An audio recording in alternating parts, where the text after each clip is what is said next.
Hello Arvind, कैसे हैं आप सब लोग। आई होप सब आप अच्छे होंगे और आपकी पढ़ाई भी अच्छी चल रही होगी।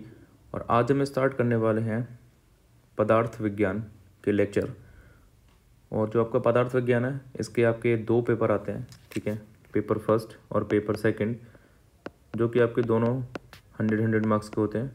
तो आपको इसमें से जो है 50% लाना मस्ट है। और इस बार क्या है कि काफ़ी ज़्यादा जो भी नया सिलेबस के अकॉर्डिंग आया हुआ, तो जो रिजल्ट बच्चों का आया है, तो ऑलमोस्ट बहुत ही ज़्यादा ख़राब रिजल्ट इस बार दिया है। 50% से ज़्यादा हर मतलब कि हर एक कॉलेज की अगर बात करी जाए तो 40 से 45% के आसपास ही बच्चे पास हैं। तो इसको आपको याद से पढ़ना है, अच्छे से पढ़ना है, और जितना मैं आपको बताऊँ उतना आपको याद ही करना है, ठीक है। अगर आप ये वीडियो लेक्चर हमारा यूट्यूब पे देख रहे हैं तो आप हमारे ऐप को डाउनलोड कर लीजिए, BMS मेडको नाम से। आपको डिस्क्रिप्शन में लिंक मिल जाएगा, वहाँ पर आपको नोट्स और पूरे फुल वीडियो लेक्चर मिल जाएंगे। तो चलिए हम स्टार्ट करते हैं। सबसे पहले हमारा जो बेसिक इंट्रोडक्शन है वो हम कर लेते हैं। आई होप आपने सबने पढ़ लिया होगा, पर फिर भी एक बार रिवाइज करवा देता हूँ मैं, ठीक है। तो देखिए, हमारा जो आयुर्वेद है, इसका क्या मीनिंग होता है। ये हमारा 2 वर्ड से मिलकर बना होता है। सबसे पहला आपका आयु, फर्स्ट वर्ड, और नंबर सेकंड हमारा वेद।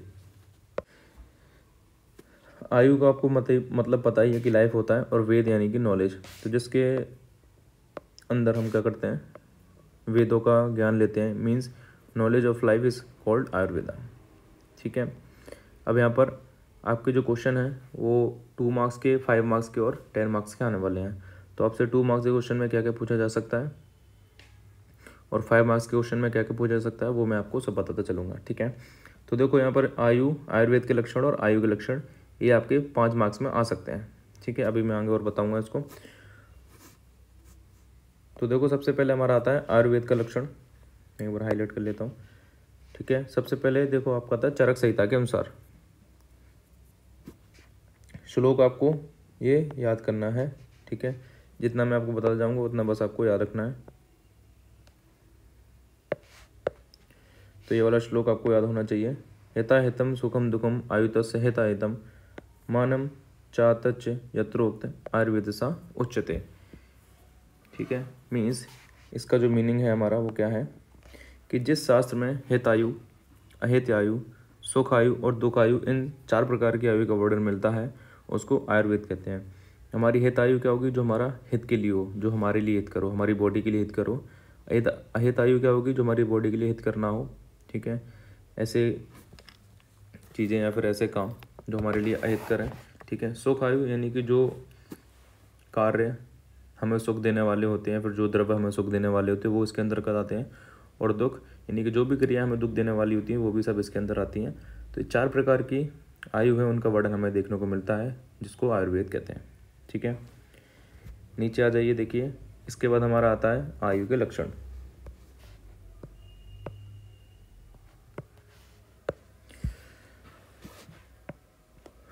आयु के लक्षण, अब देखो, लक्षण अगर कहीं भी लिखा आता है तो आप उसको परिभाषा ही समझना है आपको, ठीक है। ऐसा नहीं है कि अगर लक्षण है तो उसका प्रॉपर्टीज़ दी गई हैं, वो आपको उसकी डेफिनेशन ही है, ठीक है, जहाँ पर भी लक्षण लिखा होगा।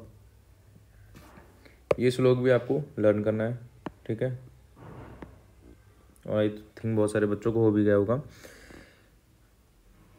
श्लोक हमारा है, शरीर इंद्रिय सत्वांग संयोगधारी जीवितम, यहाँ पढ़ता है जीवितम, ठीक है।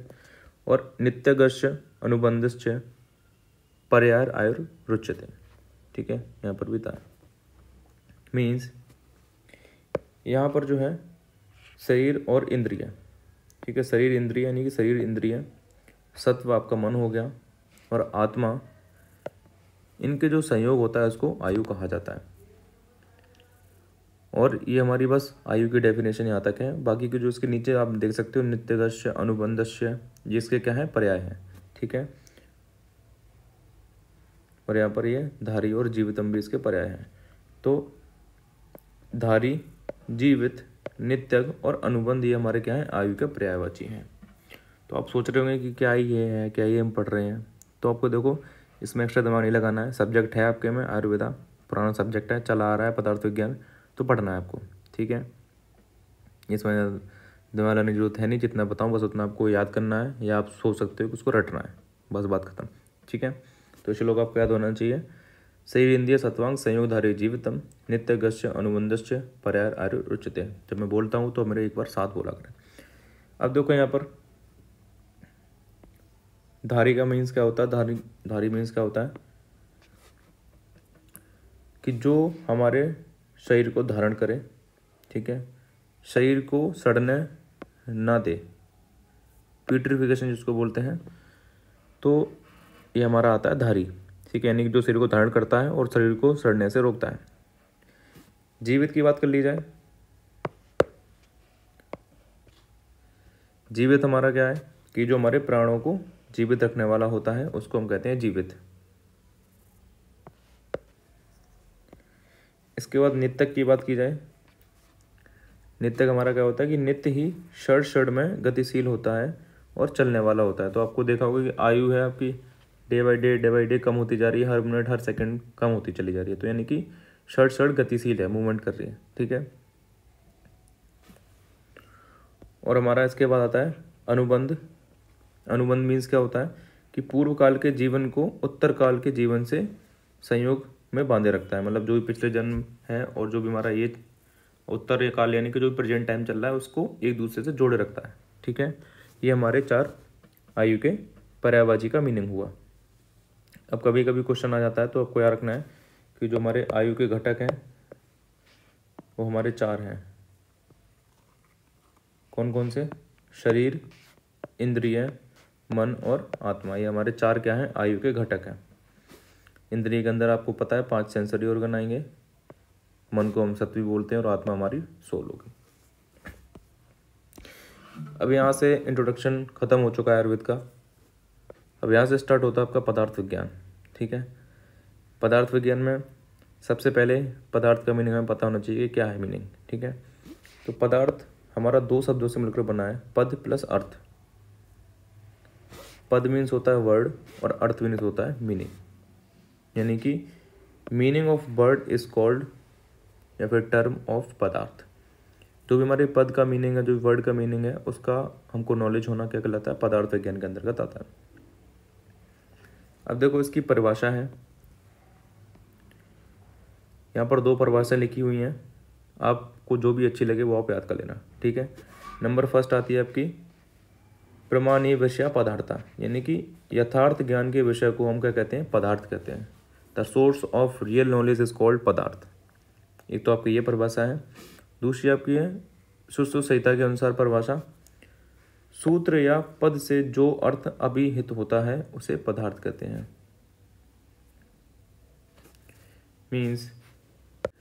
Means the meaning of which is drive from सूत्र, ठीक है, उसको हम क्या कहते हैं? पदार्थ कहते हैं। तो ये हमारी आचार्य चरक के अनुसार परिभाषा है, ठीक है, और ये हमारी हो गई आचार्य सुश्रुत के अनुसार परिभाषा। जो भी आपको अच्छा लगे वो आप याद कर सकते हो। इसके बाद देखिए हमारा आता है पदार्थ के लक्षण। तो आपसे मेनली जो है पूछा जा सकता है कि पदार्थ की परिभाषा व उसके लक्षण लिखिए, 5 नंबर के अंदर क्वेश्चन आ सकता है। पदार्थ के 3 लक्षण होते हैं, ये आपको याद रखने हैं। नंबर फर्स्ट आपका आता है अस्तित्व, जिसको एग्जिस्टेंस भी बोलते हैं। नंबर सेकंड है आपका गेयत्व, ठीक है, जिसको हम नॉलेबिलिटी बोलते हैं। ये देखिए ये इस तरीके से लिखा हुआ है, गेयत्व, ठीक है। इसके बाद नंबर 3 पे आता है अभिधेयत्व, नेमेबिलिटी। थोड़ा सा आपकी वर्ड थोड़ा सा कठिन लग सकते हैं, पर आपको घबराना नहीं है, आप 2-3-4 बार पढ़ोगे तो आपको अच्छे से याद हो जाएगा, ठीक है। ध्येयत्व, अभिधेयत्व और हमारा अस्तित्व, ये हमारे 3 हैं, एग्जिस्टेंस, नॉलेबिलिटी और नेमेबिलिटी। आप इंग्लिश टर्मिनोलॉजी भी याद रख सकते हैं, ठीक है।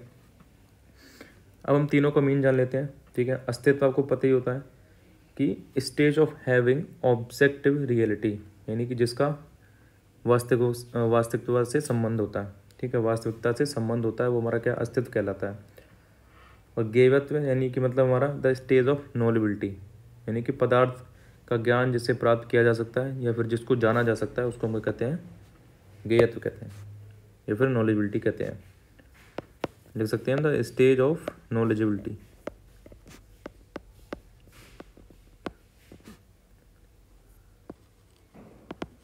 इसके बाद हमारा आता है अभिधेयत्व, मीन्स इसके क्या हम नामकरण करते हैं, द स्टेज ऑफ नेमेबिलिटी।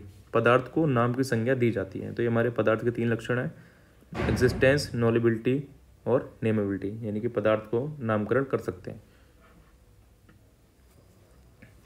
अब देखिए नीचे, अब नेक्स्ट हमारा आता है पदार्थ की संख्या। तो यहाँ पर पदार्थ की संख्या की बात करी जाए तो जो हमारी संहिताएं हैं उनमें कितनी क्या पदार्थ की संख्या बताई हुई है वो हम जानेंगे, ठीक है। So number first, according to Acharya Sushruta, Sushruta Samhita में जो संख्या मानी हुई है वो असंख्य मानी हुई है, और जो पदार्थ का नाम है वो भी असंख्य है, ठीक है।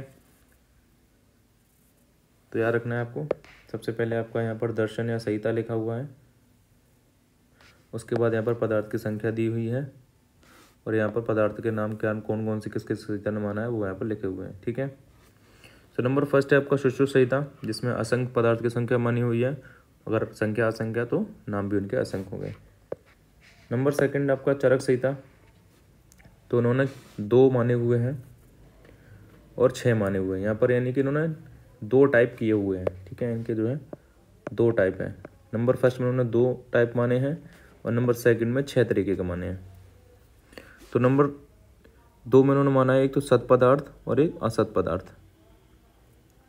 सत यानी कि जिसमें होने का भाव होता है, जिसकी सत्ता होती है, जो है प्रेजेंट, ठीक है, जिसमें होने का भाव है, वो हमारा आता है सत पदार्थ के अंदर, ठीक है। और सेकंड हमारा क्या है, असत, जिसमें होने का भाव ना हो, वो हमारा आता है असत पदार्थ के अंदर। अब इसके अलावा देखो, हमने जो 6 दूसरा टाइप बताया था आपको, सॉरी, इसमें 2 सेकंड माना है उन्होंने, 6 हमारे पदार्थ माने हुए हैं। तो आपको इनकी सीरीज याद रखनी है, ठीक है। सामान्य, विशेष, गुण, द्रव्य, कर्म और समवाय। तो यही आपके चैप्टर अभी आगे आने वाले हैं, तो आपको इनकी सीरीज याद रखनी है, ठीक है। नंबर पहले पे आपका सामान्य आता है, फिर विशेष आता है, फिर गुण आता है, फिर द्रव्य आता है, फिर कर्म आता है, फिर समवाय आता है। तो यही सीरीज आपको याद रखनी है। आपसे एमसीक्यू भी पूछा जा सकता है इस सीरीज को लेके।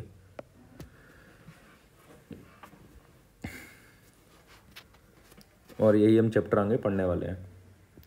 नंबर थर्ड पे आपका आता है देखो वैशेषिक दर्शन। इन्होंने टोटल 6 पदार्थ माने हैं, ठीक है। संख्या जो है आपकी 6 मानी हुई है, वही सेम है, बस थोड़ा सा इनका जो क्रम है वो चेंज कर दिया है। नंबर फर्स्ट है आपका द्रव्य। इन्होंने द्रव्य को पहले माना हुआ है, ठीक है। उन्होंने जबकि आचार्य चरक ने थे, उन्होंने सामान्य को पहले माना हुआ है। उसके बाद गुण, कर्म, सामान्य, विशेष और समवाय, ये इनकी सीरीज है, तो आपको उनकी सीरीज ही याद रखनी है।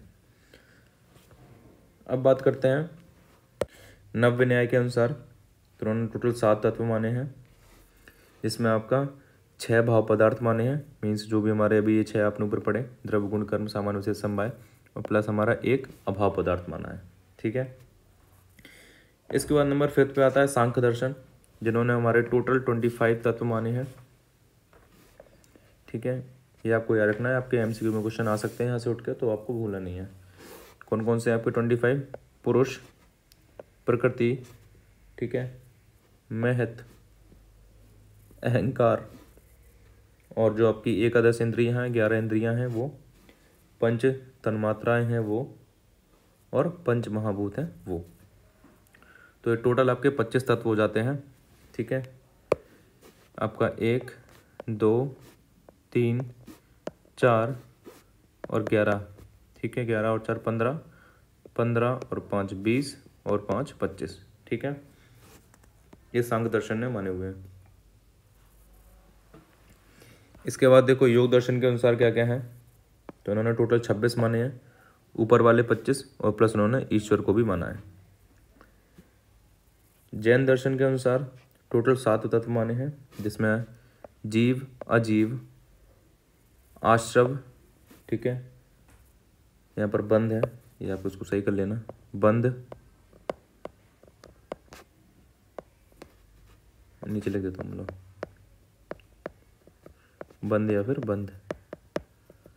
इसके अलावा हमारा क्या है, संबर, निर्जरा और मोक्ष, ये हमारे जैन दर्शन में माने हैं 7 तत्व। उसके बाद हमारा अद्वैत, वेदांत इन्होंने केवल एक तत्व माना है, कौन सा? ब्रह्म, यानी कि ब्रह्मा को। तो ये क्वेश्चन आपका 5 मार्क्स में आ सकता है। आप इसको अच्छे से इसकी टेबल जो है याद कर लेना, क्योंकि ये पूछा जा सकता है 5 नंबर में, ठीक है। और जो मैंने अभी ऊपर आपको पढ़ाया आयु के बारे में, आयुर्वेद के बारे में, तो वो भी आपको याद रखना है।